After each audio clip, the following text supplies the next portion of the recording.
The Miami Dolphins had a chance. A real, tangible chance. They walked into Week 18 still clinging to playoff hopes, only to walk out with nothing.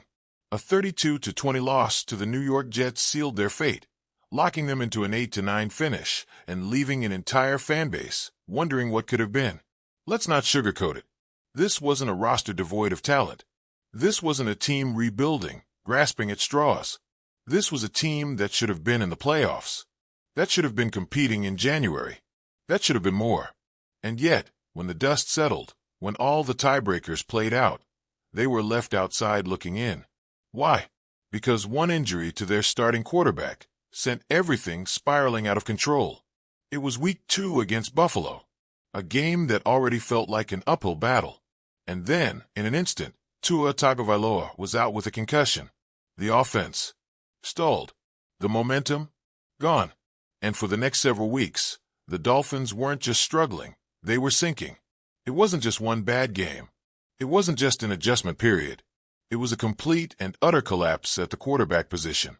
Skylar Thompson couldn't get it done. Tim Boyle, somehow worse. Tyler Huntley, a brief flicker of competency before getting injured himself. And the worst part? It wasn't just about losing games. It was how they lost them. That 16-10 disaster against Indianapolis? A game they had in their hands. A game they should have won. A game that will haunt this franchise because, in the end, that's the loss that crushed their postseason hopes. They didn't just lose, they lost themselves. And as a result, they find themselves here, staring at an offseason filled with difficult questions. The biggest one, how do they ensure this never happens again? Because make no mistake, they cannot afford another season like this. They cannot enter another year with a quarterback room that falls apart the moment Tua isn't on the field. They need depth. They need stability. They need someone who can come in and run this offense without the entire season going up in flames. And that leads us to the only real question that matters. Who? Because here's the reality. If you're waiting for a perfect backup to fall into Miami's lap, you're going to be waiting a long time. It doesn't work like that. Backups are backups for a reason. They all have flaws. They all come with baggage.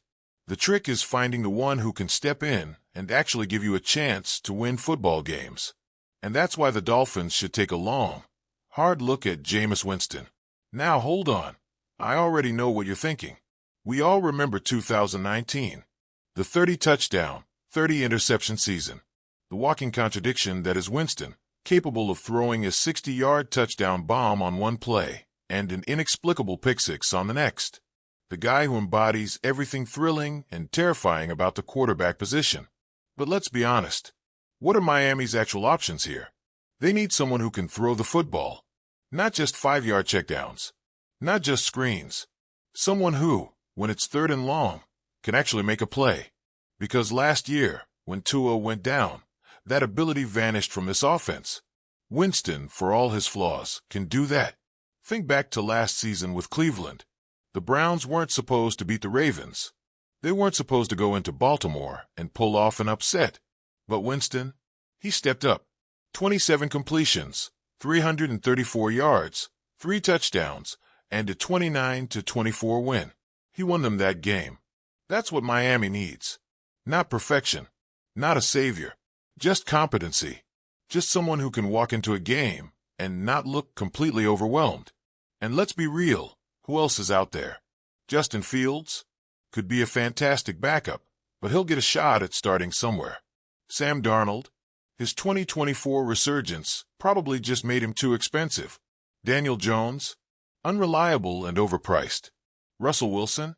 Likely looking for a starting role. So what's left? This is the part where some will argue. Well, Miami should just draft someone. And sure, in theory, that's an option. But developing a young quarterback takes time. Time Miami doesn't have. They need someone now. And before anyone suggests it, no, the Dolphins cannot just hope Tua stays healthy. That's not a plan. That's wishful thinking. The reality is, quarterbacks get hurt. It happens. And when it does, teams either have a backup plan or they don't. Last year, Miami didn't. And that's exactly how they ended up outside the playoff picture. So yeah, Winston isn't perfect. He never will be. But that's not the point. The point is, when you stack him up against the other realistic options, he starts to look a lot more appealing. Because here's the bottom line. The Dolphins need someone who can keep them afloat if Tua goes down. Someone who can actually run the offense, push the ball downfield, and give this team a chance. If they had that last year, maybe we'd be talking about playoff matchups instead of off-season regrets. Maybe it's time to take that chance.